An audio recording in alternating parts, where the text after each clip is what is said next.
नमस्कार पत्रकार बंधू आणि भगिनींनो, आपल्याला सगळ्यांना कल्पना आहे की मागच्या 30 वर्षापासून ज्या 33% महिला आरक्षणाच्या बिलाची आम्ही वाट बघत होतो, ते बिल काँग्रेसकडून आणि विरोधकांकडून पाडलं गेलं। राज्यामधलं जर तुम्ही म्हणाल तर त्यामध्ये सहभागी होते उबाठा, ठाकरेंचा शिवसेनेचा गट, त्याचबरोबरीने शरद पवारांची राष्ट्रवादी, हेही त्या विरोधामध्ये सामील होते। मला आश्चर्य वाटतं की महिला सक्षमीकरण आणि सशक्तीकरण याच्या नावावरती गप्पा मारणारे, शाहू फुले आंबेडकरांची विचारधारा सांगणारे आज खरोखरच या देशातल्या महिलांना त्यांचा हक्क आणि अधिकार द्यायची वेळ आली, त्यावेळेला मात्र त्यांनी हात आखडता घेतला। शाहू फुले आंबेडकरजी यांच्या विचारांना तिलांजली देण्याचं काम केलं।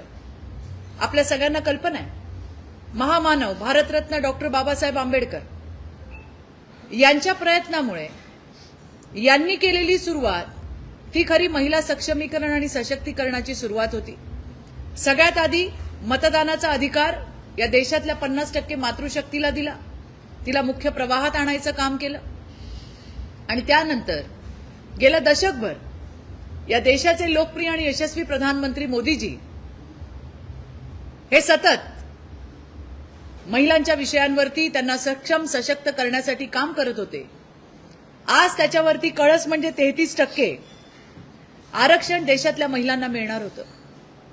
देशातलं सर्वोच्च सभागृह असणाऱ्या संसद भवनामध्ये, पार्लमेंटमध्ये आज 33% महिलांचा आवाज गुंजणार होता। या देशातल्या प्रत्येक राज्याच्या विधानसभेमध्ये 33% महिलांचा आवाज गुंजणार होता। परंतु ज्या पद्धतीने या विधेयकाला विरोध झाला, हे बघता हे फक्त विधेयक पाडलं नाही तर देशातल्या करोडो महिलांच्या स्वप्नाचा चक्काचूर करायचं काम, त्यांना पायदळी तुडवण्याचं काम केलं गेलं। मला असं दुर्दैव आहे आणि वाईट वाटतंय की याला राज्यातल्या देशातल्या ज्या महिला संसद यांनी विरोध केला त्या कोण होत्या? त्या होत्या कुणाची तरी मुलगी, कुणाची तरी पत्नी, कुणाची तरी बहीण, ज्यांना राजकीय पार्श्वभूमी आहे, ज्यांना कधी आमच्यासारखा सर्वसामान्य महिलांसारखा संघर्ष करावाच लागला नाही, रस्त्यावर येण्याची त्यांच्यावरती कधी वेळ आली नाही, कारण त्या जेव्हा जन्माला आल्या तेव्हाच त्या आरक्षण घेऊन आल्या होत्या। आणि मग त्याच्यामध्ये राज्यामधल्या बारामतीची आमची मोठी ताई सुप्रिया सुळे असेल, त्या ठिकाणी सोलापूरची प्रणिती शिंदे असेल, या आल्यात त्यांच्या वडिलांच्या कर्तृत्वामुळे। जेव्हा जन्माला आल्या तेव्हाच आरक्षण घेऊन आल्या होत्या। आज या देशातली सर्वसामान्य महिला ही त्या सर्वोच्च सभागृहामध्ये आपला आवाज उठवणार होती, देशातल्या प्रत्येक राज्याच्या विधानसभेमध्ये आवाज उठवणार होती। परंतु यांना ते नको होतं। यांचा जो महिलांच्या मानसिकतेविरोधाचा जो चेहरा आहे तो त्या ठिकाणी समोर आला। यांच्या चेहऱ्यावरचा बुरखा जो आहे तो त्या ठिकाणी टराटरा फाटलेला आहे। आता आमची जी लढाई आहे ही थेट लढाई आहे। या देशातल्या महिलांना त्यांचा शत्रू कोण आहे, त्यांच्या संधीच्या आड येणारे कोण आहेत, यांचे चेहरे आता स्पष्ट दिसले। एका बाजूला म्हणायचं की आमचा आरक्षणाला पाठिंबा आहे, दुसरीकडे म्हणायचं आम्हाला डिलिमिटेशन नको आहे, एका ठिकाणी म्हणायचं आमचा आरक्षणाला पाठिंबा आहे पण काही ना काही प्रश्न त्या ठिकाणी उपस्थित करायचे। मला आश्चर्य वाटतं, राज्याचे सन्माननीय मुख्यमंत्री देवेंद्रजी फडणवीस यांनी परवा अतिशय व्यवस्थित सर्वसाधारण लोकांना समजेल अशा सोप्या भाषेमध्ये 2023ला काय झालं आणि आता काय होतंय याच्या बाबतची स्पष्टता दिली। असं असताना सुद्धा विविध रत्ने मिळवलेले ज्या सांसद आहेत त्या म्हणतात आम्हाला डिबेट करायचंय, आम्हाला चर्चा करायची आहे। त्यावरही राज्याच्या सन्माननीय मुख्यमंत्र्यांनी सांगितलं मी डिबेटला तयार आहे। देवेंद्रजी फडणवीस हे भारतीय जनता पार्टीचे सर्वोच्च नेते आहेत। राज्यातले.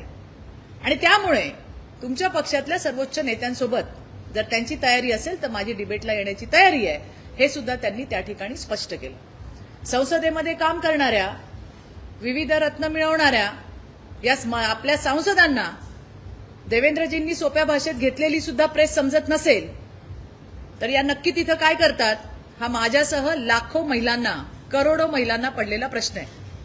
काही जण विचारतात 2023ला आरक्षण बिल पास झालं, मग आता काय गरज आहे? त्याही वेळेला देवेंद्रजींनी सांगितलं होतं, सरकारने सांगितलं होतं, देशाचे यशस्वी प्रधानमंत्री, देशाचे लोकप्रिय गृहमंत्री अमित भाई असतील, या सगळ्यांनी सांगितलं 2023ला घटना दुरुस्ती झाली होती आणि अंमलबजावणी आता करायची होती. कोविडमुळे ती जनगणना पुढे गेली. त्याचं पुनर्विभाजन कधी होईल आणि कधी त्या ठिकाणी आरक्षण लागू होईल, त्यामुळे महिलांना लवकरात लवकर त्यांचा अधिकार मिळावा यासाठी ही प्रक्रिया वेगाने पूर्ण करायची होती आणि म्हणून संसदेने हा निर्णय घेतला. परंतु काँग्रेस असेल आणि विरोधी पक्ष असतील, मग राज्यातला उबाटा असेल किंवा शरद पवारांची राष्ट्रवादी असेल, यांना मात्र जे सत्य आहे ते लोकांना सांगायचं नाहीये, फक्त भ्रम पसरवायचा आहे, हे मला या ठिकाणी नमूद करायचं आहे. परवाच प्रेस बघितली, प्रियंका गांधींची याच विषयावरती होती आणि त्या म्हणाल्या की भाजप महिलांचा वापर करते. माझा निषेध आहे या वक्तव्याचा. मला प्रियंका गांधींना सांगायचं आहे की महिला काय वापराच्या वस्तू नाही आहेत, त्या तुमच्याकडे नक्की होत असेल, परंतु ही माती, ही जी धरती आहे, ही मा जिजाऊची आहे, या ठिकाणी अहिल्याईची आहे, क्रांतीज्योती सावित्री माईची आहे, रमाईची भीमाईची आहे. आणि या मातीमध्ये शक्ती आणि त्याग आणि नेतृत्व, शक्ती, त्याग आणि नेतृत्व या मातीमध्ये आहे आणि त्यामुळे महिलांचा वापर केला जातो. हा जो शब्द वापरला गेला त्याला या देशातल्या महिला कधीही माफ करणार नाहीत, हेही मला या ठिकाणी सांगायचंय. काँग्रेसची नीती, विरोधी पक्षांची नीती आपण बघितली की महिलांबद्दल फक्त बोलायचं, आम्ही हे करणार, आम्ही ते करणार.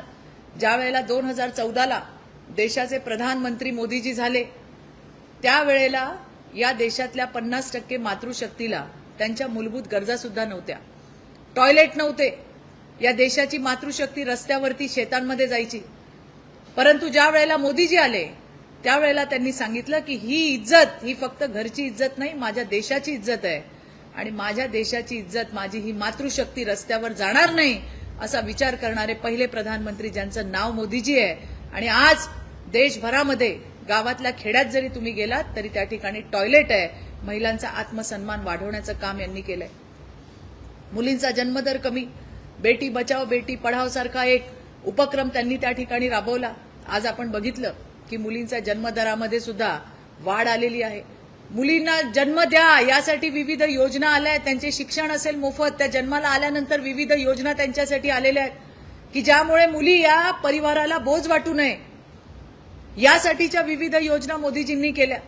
एवढंच नाही, पीएम मातृवंदन सारखी योजना कुपोषण घालवण्यासाठी, त्याचबरोबरीने मातेच्या पोषण आहारासाठी, अशा विविध योजना मला तुम्हाला सांगता येतील ज्या मोदीजींनी त्या ठिकाणी केल्या. त्यामुळे महिला सशक्तीकरण, महिला सक्षमीकरण हे फक्त भाषणांमध्ये नाही तर कृतीतून दाखवून द्यायचं काम केलंय. आरोग्यासोबत, शिक्षणासोबत महिलेला आर्थिक विकास आणि त्याच्यामध्ये ती पुढे कशी येईल याचा विचार मोदीजींनी केला आणि त्यातूनच विविध योजना आज त्या ठिकाणी आलेल्या आहेत. 10 कोटीहून अधिक महिला बचत गटांसाठी भरीव निधीची तरतूद केली. आज लखपती दीदीसारखी संकल्पना आणली. त्याचबरोबरीने द्रोण दीदी, महिला बचत गट म्हटले की नेहमी लोणचं, पापड, एखादा जेवणाचे पदार्थ, कपडे याच्याशी संबंधित उद्योग आपल्याला दिसतात. पण या पारंपरिक व्यवसायांना छेद देत थेट आमच्या ग्रामीण ताईच्या हातामध्ये द्रोण द्यायचं काम आणि त्या द्रोणच्या माध्यमातून शेतांवरती फवारणी करायची द्रोण दीदी तयार करायचं काम हे मोदीजींच्या माध्यमातून झालं.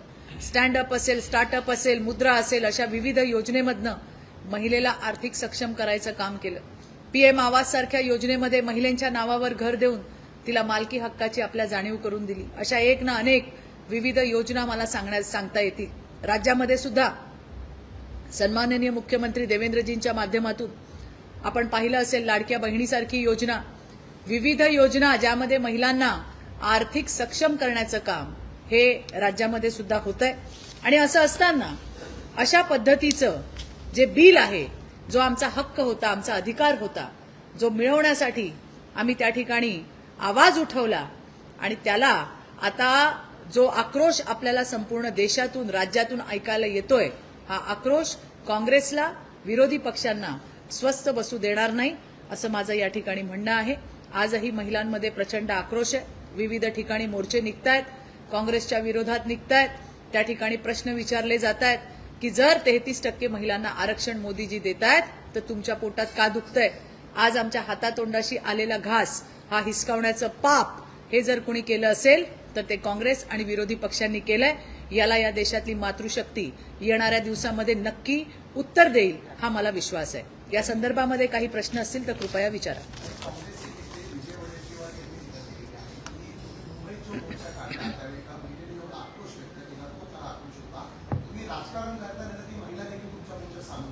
मला वाईट वाटतं या नेत्यांच्या मानसिकतेचं, या नेत्यांच्या कोत्या मनाचं, या नेत्यांच्या नीच मनोवृत्तीचं. हजारो महिलांचा आवाज तुम्हाला ऐकायला आला नाही. तो आवाज होता त्यांचा हक्क मिळवण्याचा, त्यांचा अधिकार मिळवण्याचा, जो वडेट्टीवार तुम्ही आणि तुमच्या पक्षाने आणि तुमच्या सोबतच्या चेले चपाट्यांनी त्या ठिकाणी आम्हाला मिळू दिला नाही. एका बाईचा तुम्हाला आवाज ऐकायला आला. त्या बाईला जो त्रास झाला त्याच्यासाठी आम्ही माफी सुद्धा मागितली. याच्या आधी सुद्धा मुंबईमध्ये बरेच मोर्चे निघालेले आहेत. खरं तर ज्या पद्धतीने सांगितलं गेलं, आता माहिती येईल त्या किती तास उभ्या होत्या, किती तास तिकडे त्या वेटिंगला होत्या, ही सगळी माहिती येणारच आहे. पण मला एकच म्हणायचंय की तुमची मनोवृत्ती तुम्ही दाखवून दिलीत. एका बाईचा आवाज तुमच्या कानापर्यंत गेला, या देशातल्या लाखो महिलांचा आवाज तुमच्या कानापर्यंत नाही गेला. हे दुर्दैव आहे महाराष्ट्राचं. असं म्हटलं तर ते चुकीचं ठरणार नाही. या प्रकरणामध्ये तिला त्रास झाला, तिच्यासाठी आमच्या मुंबईच्या महापौरांनी सुद्धा त्या ठिकाणी माफी मागितली. आमचे गिरीश भाऊ महाजन मंत्री त्या ठिकाणी बाईट देत होते याच विषयावरती. त्यावेळेला ती महिला येऊन तिथं बोलली. ती ज्या पद्धतीने बोलली, तिने रागामध्ये बाटल्या फेकून मारल्या, जे काही प्रकार झाले ते सगळ्यांनी बघितले.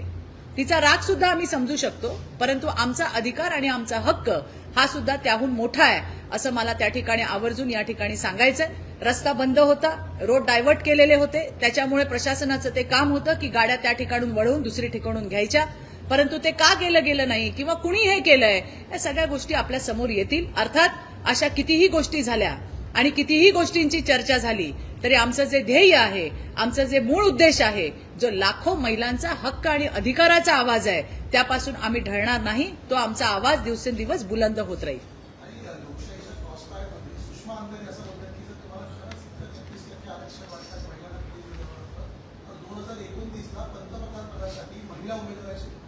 अहो, त्यांनी बोलावं ज्यांनी कधी महिलांना प्राधान्य दिलंय. कोण आहेत या आणि काय यांच्या पक्षाची भूमिका आहे? त्यामुळे यांनी असे कोण सटर फटर कोणी पण उभं राहावं आणि वटवागळासारखं फडफडावं आणि आम्हाला विचारावं तर त्यांना उत्तर द्यायला आम्ही काय बांधील नाही आहोत. जे तोंड वर करून जे बोलतात त्यांनी सांगावं त्यांच्या पक्षाची महिलांबद्दलची पॉलिसी काय आहे. तुम्ही किती लोकांना आतापर्यंत प्रतिनिधित्व दिलं? आम्ही देतोय, आम्ही देत आलोय आणि आम्हीच देत राहणार. आज सुद्धा ज्यांनी प्रश्न विचारले त्यांना माझा निरोप पोचवा.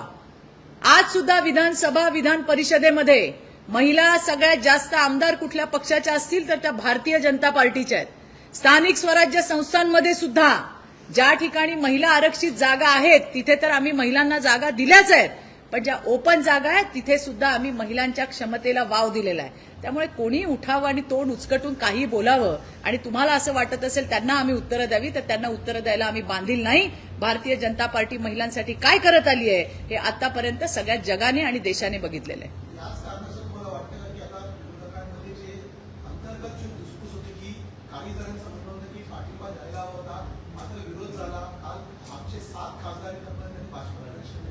बघा, मी तुम्हाला हे सांगते की यामध्ये विरोध करण्यासारखं काही नव्हतं. यांना सर्वसाधारण घरातल्या महिला मुली इथं आलेल्या नको आहेत. यांना यांचीच हेरारकी चालवायची आहे आणि त्यामुळे कुठे सर्वसाधारण राज्यातली कुठली सर्वसाधारण घरातली मुलगी येणार, सर्वोच्च सभागृहामध्ये बसणार, कुठे आपल्या राज्यांच्या विधानसभेमध्ये बसणार, यांना हे नको आहे. यांचे ढकोसले आहेत सगळे जे दिसत आहेत ते बुरखे यांचे टराटरा फाटलेले आहेत. यांना फक्त यांच्या लेकी बाळी सुना याच याव्या, त्यांनीच राज्य करावं आणि याच्यासाठी हा सगळा आटापिटा चाललेला आहे. परंतु ज्या पद्धतीने मोदीजी सर्वसामान्य महिलेला केंद्रस्थानी ठेवून काम करतात, येणाऱ्या दिवसामध्ये मला विश्वास आहे, येणाऱ्या दिवसामध्ये सर्वोच्च सभागृहामध्ये सुद्धा 33% आरक्षण आम्हाला मिळेल आणि राज्यातल्या सगळ्या विधानसभांमध्ये सुद्धा तुम्हाला महिला प्रतिनिधित्व करताना दिसतील, ज्यांच्या मागे कुठलाही राजकारणाचा इतिहास भूगोल नाहीये. नाही, अतिशय वाईट आणि दुर्दैवी आहे. मला जी माहिती मिळाली की त्यांची बायको पण कुठेतरी आहे, कुठल्या तरी काय म्हणतात त्याला, कुठल्या तरी वर निवडून आलेली आहे किंवा तिथं कुठे काम करतेय. त्यांची मुलगी सुद्धा अशा पद्धतीने राजकारणामध्ये काम करते. मग तुम्हाला म्हणायचं काय? ही घाणेरडी सोच आहे, ही घाणेरडी बुद्धी आहे लोकांची की ज्यामध्ये अशा पद्धतीने महिलांबद्दल जे उद्गार काढले पाहतात त्यांच्यावर तर कडक कारवाई झाली पाहिजे. यांच्या तोंडाला लगाम बसेल अशा पद्धतीची कारवाई केली पाहिजे. कारण आधी तुम्ही ज्या पद्धतीने बोलता, अरे तुमची पत्नी पण या सिस्टीम मध्ये आहे ना, तुमची मुलगी या सिस्टीम मध्ये, मग तुम्हाला काय म्हणायचं? ते हे सगळं करून आलेले आहेत. आणि अशामुळे ज्या कर्तृत्ववान महिला आहेत, ज्या काम करतात, तुम्ही कधी बघा राजकारणामध्ये कुठल्याही पक्षाच्या असू दे, अगदी विरोधी पक्षाच्याही असू दे, ज्या महिला काम करतात त्या किती सॅक्रिफाईस करतात, किती मेहनत घेतात त्या पदापर्यंत पोहोचण्यासाठी. आणि एक कोणतरी असा लुंगासुंगा येऊन उभा राहतो आणि काहीतरी महिलांच्या बाबतीत मध्ये बोलतो. असल्या वाचाळांना तर असा फोडून काढला पाहिजे. ही माझी स्वतःची वैयक्तिक प्रतिक्रिया आहे.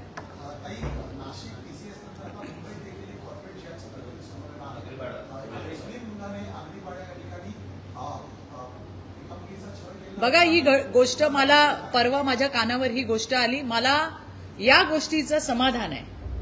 आता समाधान तुम्ही कुठल्या अर्थाने घ्याल त्यावर आहे.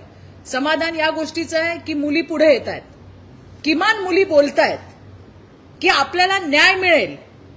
ह्यामुळे मुली पुढे येत आहेत. त्यांचा मुख्यमंत्र्यांवर विश्वास आहे, त्यांचा महायुतीच्या सरकारवर विश्वास आहे आणि म्हणून नाशिक नंतर मुंबईमध्ये सुद्धा असे प्रकार पुढे येत आहेत. आणि मला तुमच्या माध्यमातून, आजच्या या पत्रकार परिषदेच्या माध्यमातून राज्यातल्या तमाम मुलींना आणि महिलांना सांगायचंय, अशा पद्धतीने तुमचा त्रास होत असेल, तुम्हाला दबाव टाकण्यात येत असेल, कृपया पुढे या. पोलीस तुमच्यासाठी आहे, प्रशासन तुमच्यासाठी आहे. असल्या हरामखोरांना आम्ही सोडणार नाही. याही प्रकरणाची मला वाटतं आगरीपाडा पोलीस स्टेशन जे आहे ते चौकशी करतंय. येणाऱ्या दिवसात अजून सत्य बाहेर येईल. एवढंच नाही, ज्या 2-4 मुली पुढे आल्या आहेत, कदाचित हा आकडा भविष्यामध्ये वाढण्याची शक्यता नाकारता येत नाही. आणि त्यामुळेच हे नाशिक किंवा मुंबई पुरतंच हे मर्यादित आहे असं मला वाटत नाही. की ज्या पद्धतीने आपण या प्रकरणांची व्याप्ती बघतोय, हे राज्यभरामध्ये असू शकेल, हे देशभरामध्ये असू शकेल. महिलांनी पुढे यायला पाहिजे, निडरतेने पुढे यायला पाहिजे आणि आपल्याला जो होणारा त्रास आहे, आपल्याला जो त्रास देत आहेत, असल्या हरामखोरांचा पर्दाफाश करायचं काम हे महिला आणि मुलींनी पुढे येऊन करायला पाहिजे, असं मी आवाहनही आजच्या या पत्रकार परिषदेच्या माध्यमातून करते.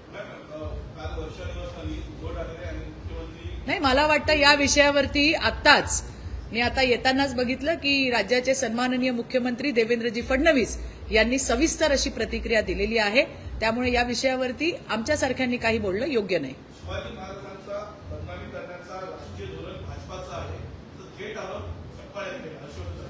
हर्षवर्धन सपकाळ आणि त्यांचे ते कोण आणखीन खरगे, हे सठिया गए. कोण कधी काय म्हणतंय, कोण कधी काय म्हणतंय. मला वाटतं हिंदीतला हा शब्दप्रयोग बरोबर असावा, सठिया गए है. अशा पद्धतीने शिवाय दुसरं माझ्याकडे काही त्याच्यावरती काही उत्तर देण्यासारखं नाहीये. खरगेंनी कधी उठावं, प्रधानमंत्र्यांना काही म्हणावं, या सकपाळांना काही उठावं, रोज उठावं आणि सरकारवरती टीका करावी, मुख्यमंत्र्यांवरती काही बोलावं. तर ज्याच्यामध्ये तथ्य असेल त्या विषयांवरती आपण बोलूया असं मला या ठिकाणी वाटतंय. सरकार हरकतमध्ये आलेलं आहे. ज्यांनी कोणी अशा पद्धतीने छत्रपती शिवाजी महाराजांचा बोलण्यातही अपमान केला असेल, सरकार त्याला सोडणार नाही. कारण छत्रपती शिवाजी महाराजांच्या विचारांवरती हे सरकार चालतं आणि आपल्याला सगळ्यांना, इथे बसलेल्यांना सुद्धा छत्रपती शिवाजी महाराज याच्यापेक्षा मोठं दैवत कोणी असूच शकत नाही. आणि आपल्या दैवतावरती जर उठून कुणीही काही बोलत असेल तर त्यांना पाठीशी घालण्याचं काही कारणच नाहीये.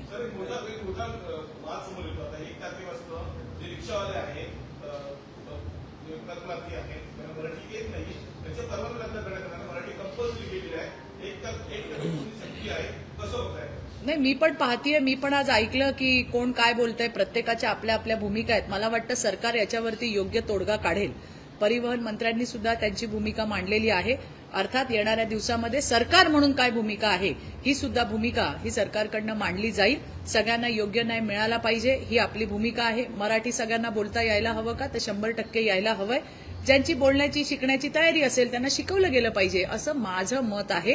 परंतु सरकारचं मत म्हणून जी काही सरकारची भूमिका असेल ती येणाऱ्या दिवसामध्ये आपल्या सगळ्यांच्या समोर येईल.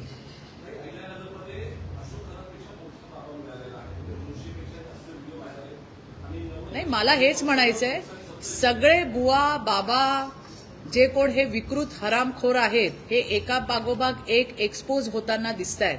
मी परवाच एक बातमी वाचली, कोणतरी एक बाबा होता तो म्हणत होता कॅन्सर असा काय हातबीत करून काय करून तो कॅन्सरच्या गाठी वितळवतो. म्हणजे हे काय चाललंय? आणि मला आश्चर्य या गोष्टीचं वाटतंय की या आपण का असल्या लोकांना बळी पडावं. मला जनतेलाही सांगायचंय, आपल्याकडे डॉक्टर आहे, मेडिकल सायन्स इतकं पुढे गेलंय, ज्या पद्धतीने या भोंदू बाबांची कारागिरी जी आहे ती समोर येते कामगिरी की हे कसे लोकांना वेडे बनवतायत. त्यामुळे आपणही असल्या भोंदू बाबांकडे जाणं टाळलं पाहिजे.